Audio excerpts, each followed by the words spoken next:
জাবেদা বেগম অরুর চুল বেঁধে দিতে চেয়েছেন, কিন্তু মেয়েটা বাঁধবে না। মহিষীর মতো ঝড়ের বেগে ছুটে গিয়েছে। এখন অগোছালো চুলের বাহার, লম্বা চুলগুলো এলোমেলো, হাতে হেয়ার ব্যান্ড আছে।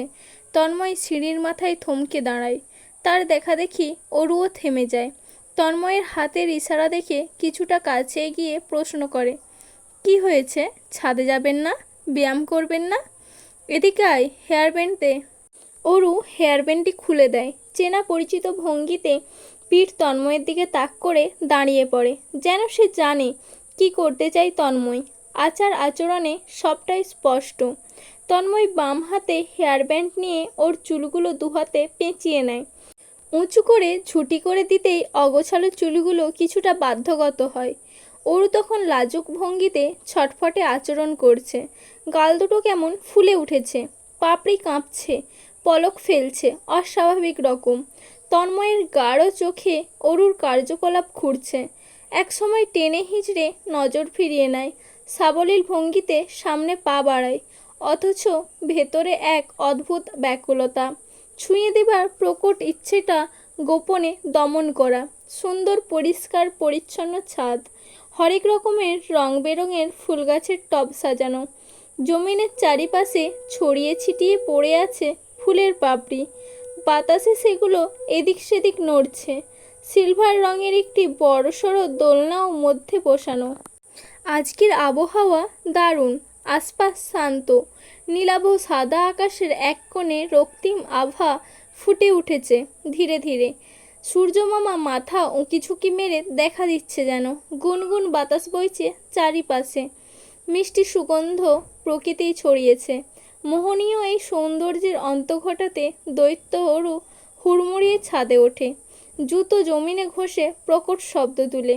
তন্ময়ের পেছনে থাকা সে সামনে চলে আসে, তড়িঘড়ি ভঙ্গিতে ছুটে চলে দোলনায় বসবে বলে। তখনই উপলব্ধি করে আরও দুজন মানুষের অস্তিত্ব। তাদের দেখতে পেতেই শান্ত হয়ে পড়ে। ধীরে সুস্থে তন্ময়ের পাশে এসে দাঁড়ায়। তন্ময় যে পাশে যায় সেও ও পাশে গিয়ে দাঁড়ায়। আগ্রহী চোখে ফিরে দেখাচ্ছে বারংবার, অজানা দুজনকে দেখার আশায়। তন্ময় আর চোখে অরুকে দেখে। ডান হাত তুলে দু আঙুলের সাহায্যে ওর কপালে টোকা দেয় শক্ত করে।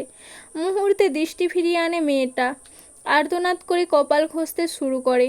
ছলছল নয়নে মাথা উঁচিয়ে দৃষ্টি তাক করে। ফোলা ফোলা ঘুমন্ত নয়ন জোড়ায় দৃষ্টি মিলিয়ে তন্ময় সাবলীল গলায় বলে, ওখানে কি দেখিস? অচেনা কারো দিক এভাবে তাকাতে হয় না, অভদ্রতার পরিচয় বহন করে। কিন্তু কিন্তু তারা তো আমাদের দিকে তখন থেকে তাকিয়ে বড় বড় চোখে দেখছে। ওই তো ওই আপুটা এখনও তাকাচ্ছে। সেটা তাদের বিষয়, তবে তুই তাকাবি না। আমি তো লুকিয়ে লুকিয়ে দেখছি। সেভাবেও দেখবি না?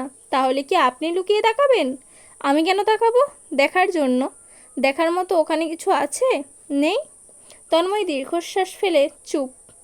অরুর মুখ বন্ধ হয়। ভুলবশত ও আর ফিরে তাকানোর সাহস করে না। দৃষ্টি গিয়ে ঠেকে অদূরের গাছটায়। একজোড়া পাখি বসে একদম পাশাপাশি লেপ্টে শব্দ তুলছে তারা। অরু মুগ্ধ নয়নে দেখতে থাকে। এক সময় আঙুল তুলে তন্ময়কেও দেখায়। তন্ময় নির্বিমেষ চোখে দেখে অনেকটা সময় ধরে। দৃষ্টি ফিরিয়ে মুগ্ধ অরুতে ফেলে।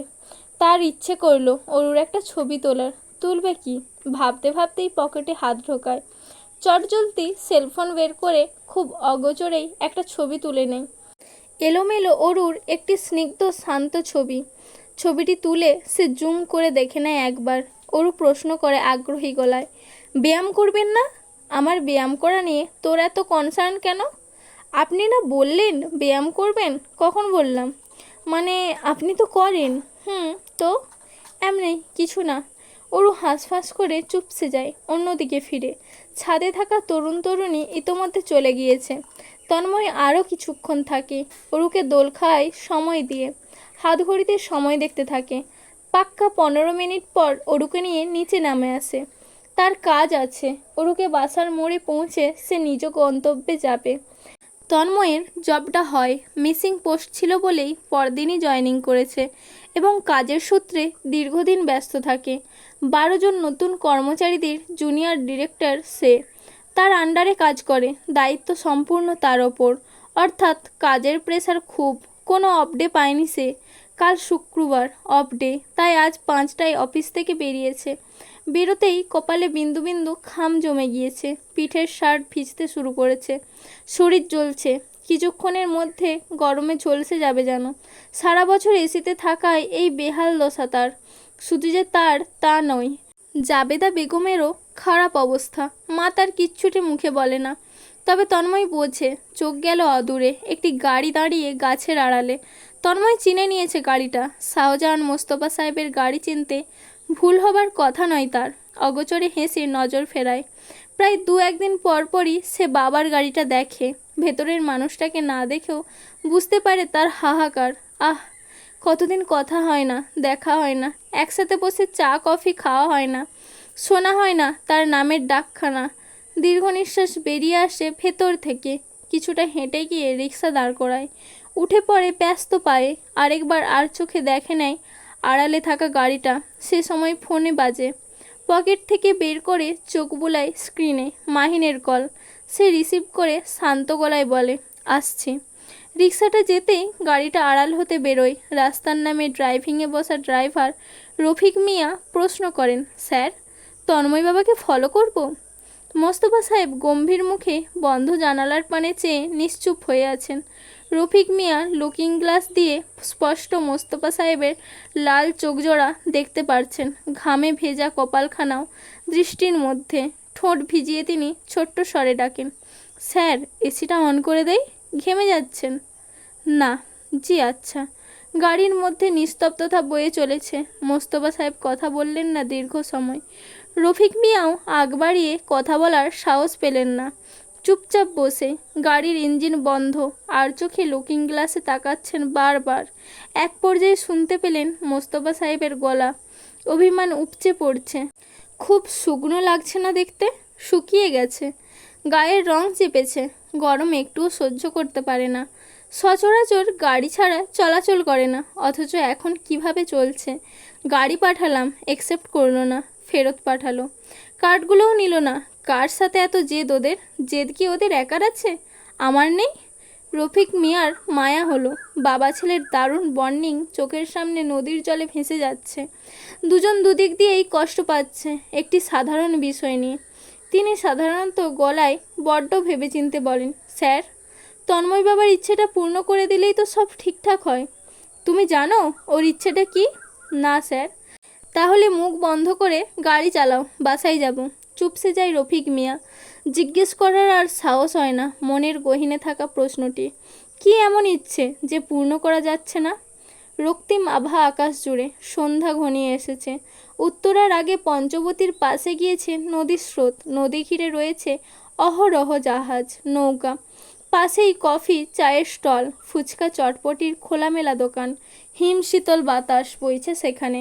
ঢাকা শহরের বিদঘুটে গাড়ি ঘোড়ার গন্ধ জ্যাম ঠেলে এখানে এসে প্রাণ ভরে শ্বাস প্রশ্বাস নেওয়ার স্বপ্নের মতো। এই তো মাহিনের বাইক এসে থামলো কফি চায়ের স্টলের সামনে। লাল সাদা হরেক রকমের চেয়ার পাতা রয়েছে। কিছু কাপল বসে আছে অদূরে। মাহিনের পেছনেই তন্ময় ছিল। সে হেলমেট খুলে নেমে আসে। এখনও তার গায়ে লেপ্টে সকালের ফর্মাল স্যুট। অফিস থেকে সোজা এসেছে। পরপর আরও 2-3টে বাইক তন্ময়ের সামনে এসে থামে। বাইকগুলো পারছে না তাকে ধাক্কা মেরে উড়িয়ে ফেলতে। বিশেষ করে রিহানের বাইকটা রীতিমতো তন্ময়ের পায়ে এসে ছুঁয়েছে।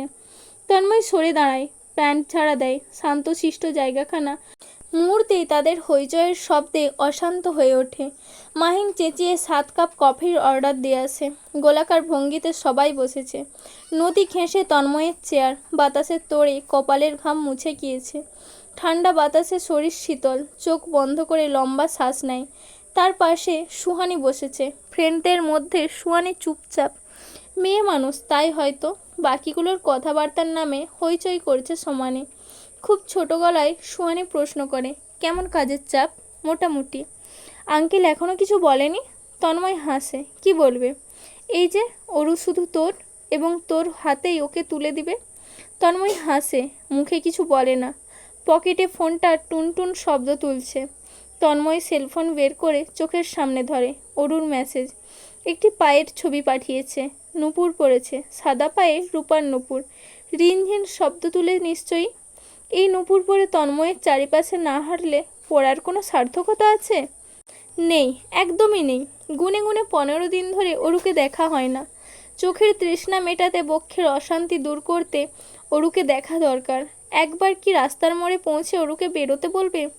গম্ভীর মুখে খুব শক্ত চোখে দেখে নেবে প্রাণ ভরে, তারপর একটা ধমক দিয়ে বলবে, বাসায় যা এক্ষুনি।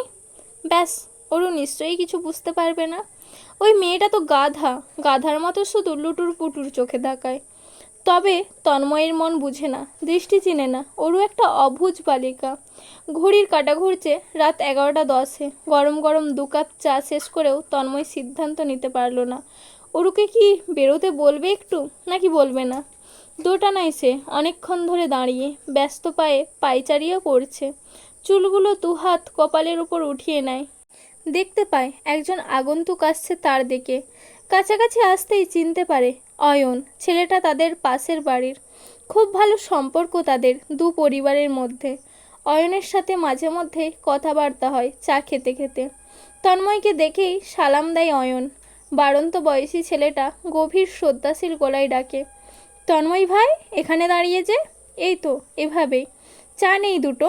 আচ্ছা। দুজন 2 কাপ চা দাঁড়িয়ে দাঁড়িয়ে খায় আর আশেপাশে নজর দেয় টুকটাক কথাবার্তা বলে এটা সেটা নিয়ে। এর মধ্যে তন্ময় সিদ্ধান্ত নিয়ে ফেলে, অরুকে মেসেজ করে বলে এক্ষুনি বেরোতে, কাজ আছে। চা শেষ হতেই তন্ময় অয়নকে বলে, রাত হয়েছে, go you should sleep early. জি ভাই, গেলাম তাহলে। অয়ন চলে গিয়েছে। তন্ময় তাকিয়ে সেদিকটাতেই। অরু কি মেসেজটা দেখেছে? যদি না দেখতে পায়, হয়তো ঘুমিয়েও পড়েছে। সে কি কল করবে একটা? ফোন হাতে বেকুল নয়নে পথের পানে চেয়ে। এ সময় অদূরে আঁধারের মধ্যে ছোট্ট একটা শরীরের দেখা মিলল। এদিকেই আসছে দৌড়ে, বাতাসে উড়ছে লম্বা চুল আর সাদা ওড়না। অরুর চোখ মুখে আলো পড়তেই তন্ময়ের ভেতরটা কেঁপে উঠল, গলাটা শুকিয়ে গেল। 15 দিনের মধ্যে কি মেয়েটা পরিবর্তন হয়ে গিয়েছে?